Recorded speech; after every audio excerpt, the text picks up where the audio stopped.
Ah, je crois qu'après celle-là, je peux partir à la retraite.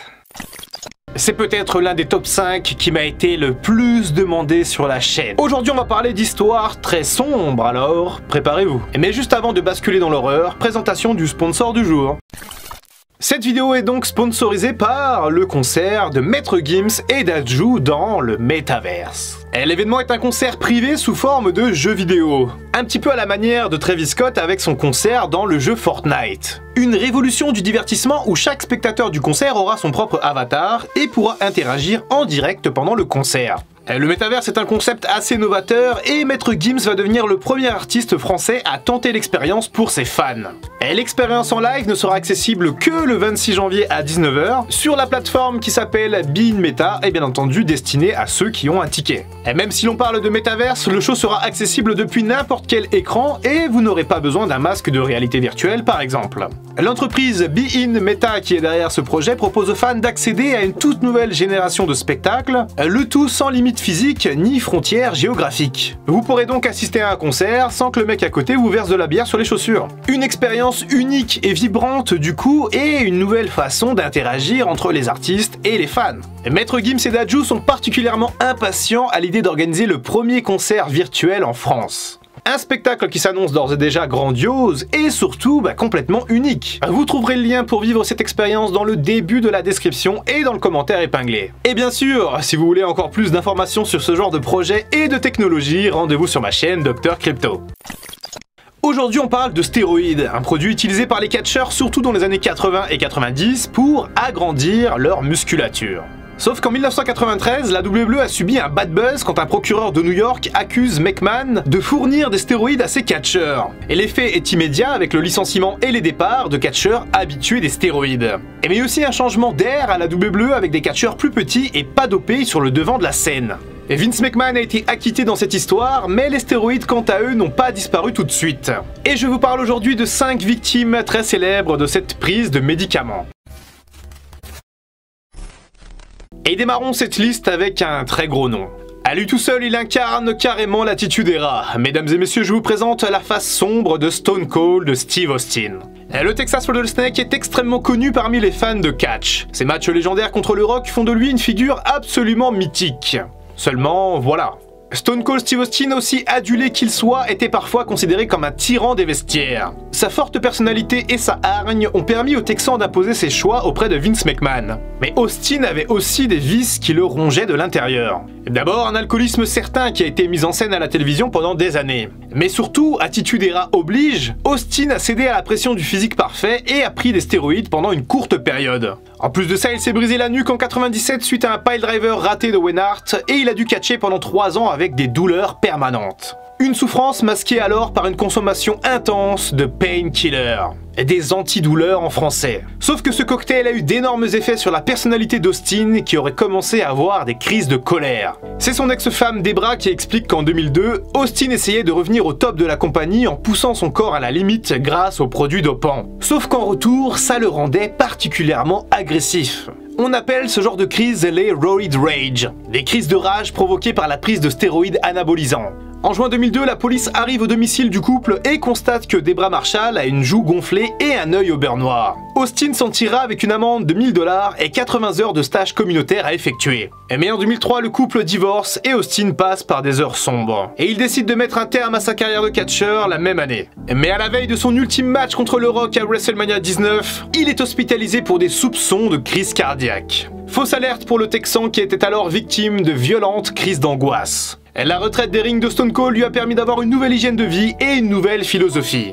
Depuis presque 20 ans, Austin est bien plus apaisé et sa santé est meilleure. Bon, il boit toujours autant de bière, ça c'est certain, mais la prise de stéroïdes est maintenant loin derrière lui. L'histoire d'amour entre Kurt Angle et les produits dopants dure depuis des années. Alors non, il n'était pas dopé quand il a gagné son titre olympique de lutte en 96. Angle a plongé dans les abysses du dopage des années plus tard quand il a signé son premier contrat de catcheur. Il explique qu'il a eu recours aux stéroïdes à cause de sa nuque brisée mais qu'il en a payé le prix. Un prix financier d'abord puisqu'il a écopé d'une amende de 125 000 $. Et le prix également au niveau de sa réputation puisque l'athlète Kurt Angle devenait alors un tricheur. Sauf qu'après ça, Kurt Angle a continué de prendre des produits dopants durant toute sa carrière. Les stéroïdes anabolisants se sont mélangés au painkiller et à la Vicodin. La Vicodin est un antidouleur extrêmement puissant qui est bien plus fort que la codéine par exemple. Et bien entendu, son usage quotidien induit des effets indésirables sur le corps. Ainsi, Kurt Angle s'est peu à peu détruit la santé au profit d'un corps d'athlète sans douleur. Mais lui aussi en a payé le prix. Il n'y a qu'à voir comment Kurt Angle avait du mal à catcher lors de son ultime run à la WWE. Celui qui catchait à 150% de ses capacités physiques n'était plus que l'ombre de lui-même. Et pourtant, Kurt Angle ne lâche pas l'affaire, et à 53 ans, il présente un physique absolument parfait. Certaines légendes du catch comme Billy Graham se sont d'ailleurs exprimées sur l'idée que le champion olympique prenait toujours des stéroïdes malgré son âge avancé. Espérons que le champion olympique reste en bonne forme et surtout qu'il reste en bonne santé durant les prochaines années. Eddie Guerrero était un catcheur admiré de beaucoup grâce à son charisme et à son talent sur le ring. Et son décès est l'une des plus grandes tragédies de l'histoire de la WWE. Un décès qui aurait sans doute pu être largement évité avec quelques décisions différentes de la part du catcheur mais aussi de la part de la WWE. Revenons un petit peu en arrière. Eddie Guerrero est un catcheur issu de la fameuse lignée mexicaine des Guerrero. Très jeune, il développe des compétences impressionnantes dans le ring. Et puis, il est repéré pour les catcher aux États-Unis. Sauf qu'Eddie est plutôt petit pour un catcheur, il est donc cantonné à la division des poids légers. Et ça pose problème pour sa carrière puisque ses premières années à la WCW ne le récompensent pas malgré des prestations excellentes. C'est donc à ce moment-là qu'Eddie a plongé dans les produits dopants. Il prend des quantités astronomiques de stéroïdes et son corps se transforme. Un changement sans doute salvateur qui lui permet d'accéder à la catégorie poids lourd de la WWE en 2004 et de devenir champion majeur de la compagnie. Mais le prix à payer a été plus que terrible pour Eddie Guerrero. Outre les stéroïdes, Eddie Guerrero prenait parfois des dizaines de produits pour conserver son physique gargantuesque et lutter contre tous les effets secondaires. Sauf que ça lui a coûté très cher. En 2005, Eddie a 38 ans et il est à l'agonie physiquement. Son corps le fait souffrir en permanence et son état inquiète ses collègues dans les vestiaires. Hardcore Holly écrira dans son livre plus tard qu'Eddie passait son temps allongé à essayer de récupérer de ses combats. Eddie quant à lui ne voulait pas s'arrêter. Sa plus grande peur était qu'en prenant un congé, il soit remplacé par quelqu'un d'autre. Cette pensée le hantait et il préférait performer quoi qu'il arrive, quitte à endurer le martyre. Et la souffrance d'Eddie Guerrero a pris fin le matin du 13 novembre 2005 quand son cœur a fini par lâcher. Il est décédé dans sa chambre d'hôtel à Minneapolis après une ultime nuit de souffrance. Un décès qui choque alors puisqu'Eddie était censé avoir vaincu ses addictions depuis 2002. Sauf que d'après plusieurs sources, Eddie Guerrero aurait passé une énorme commande de produits dopants en septembre 2005. Et il semblerait qu'il n'ait jamais véritablement cessé de vouloir être au top et que malheureusement ça lui ait coûté la vie.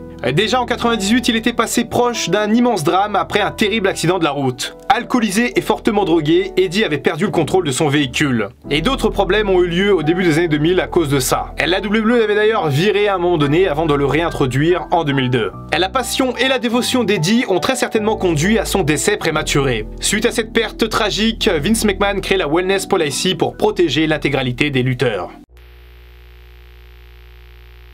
Il est clair que par rapport à la consommation de stéroïdes, tout le monde n'est pas vraiment logé à la même enseigne. Tout le monde n'est pas forcément impacté par les crises de rage par exemple. Mais les dégâts quant à eux peuvent impacter les catcheurs de bien des façons. Triple H est un parfait exemple d'une consommation de stéroïdes néfaste pour la santé d'un catcheur. Le nouveau responsable de l'équipe créative de la WWE a eu la frayeur de sa vie l'année dernière quand il est passé tout près du pire. Comme l'Ultimate Warrior en 2014, Triple H aurait pu décéder subitement et assez jeune d'une crise cardiaque. Un événement qualifié à l'époque d'incident cardiaque afin de minimiser l'impact de cette nouvelle. Mais Hunter a bel et bien fait une crise cardiaque et il était proche de mourir. Et il rentre un soir à la maison un petit peu malade et on lui diagnostique alors une pneumonie virale. Sauf que de l'eau entoure ses poumons et son cœur, ce qui est généralement assez mauvais signe.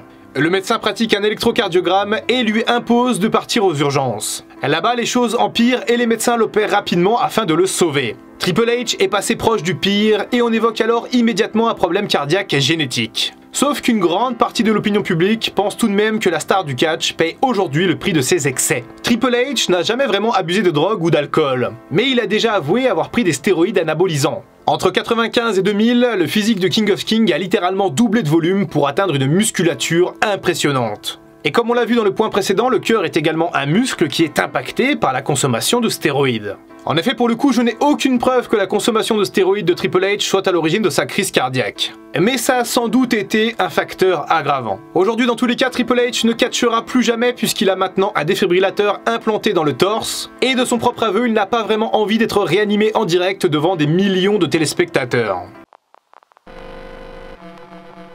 Et on termine avec un homme dont le nom rime avec démonétisation. Un homme qui a commis des horreurs. Le catcheur dont la WWE aimerait tout bonnement oublier l'existence. C'est l'heure maintenant de parler de Chris Benoit. Le Canadien est connu pour avoir perdu la vie en 2007 en emmenant avec lui sa femme Nancy et son fils Daniel. Et bien que cela reste difficile à prouver, il semblerait que plusieurs facteurs semblent avoir mené à ce terrible événement. Chris Benoit a démarré sa carrière en 1985. Très doué entre les cordes, le Canadien va tout comme Eddie Guerrero chercher à devenir impressionnant physiquement. En effet, Chris Benoit avait également ce complexe d'infériorité par rapport à son physique. Et avec les années, comme pour Eddie Guerrero, c'est carrément devenu une obsession. Et bien sûr, vous l'aurez compris, Chris Benoit va abuser des stéroïdes pendant des années. Et des abus qui vont avoir des répercussions sur son couple puisque sa femme Nancy demande une première fois le divorce en 2003. Chris Benoit lui promet alors que tout ira pour le mieux et la procédure de divorce est annulée. Sauf que tout va sombrer à partir de 2005. Et le décès de son meilleur ami Eddie Guerrero l'affecte énormément. C'est simple, Chris Benoit ne s'est jamais remis du décès d'Eddie. Mais à partir de ce moment-là, le Canadien change de comportement et devient notamment agressif avec sa femme.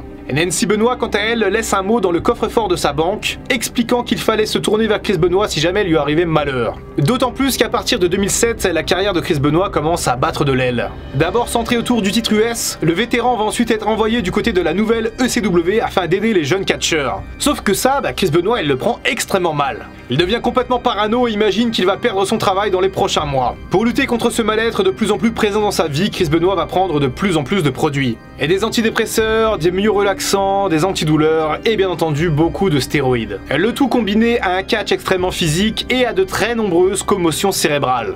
Une santé mentale fragile combinée à un dopage intense et à des commotions cérébrales à répétition qui ont certainement créé cette situation malsaine. Et qui ont peut-être conduit à l'histoire dramatique de juin 2007.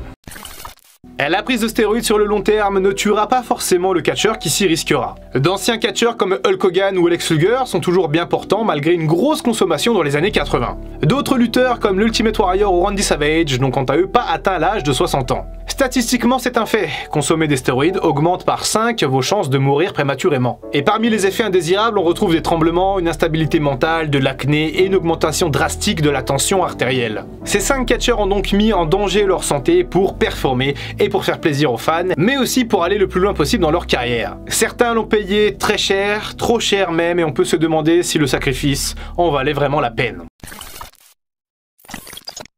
I can feel the blood creeping up from the heathens. Got will, got fight, got pride, got reason. If they wanna go eat, then you know I'm gon' feed them. If you're coming for me, hope you're ready for a demon.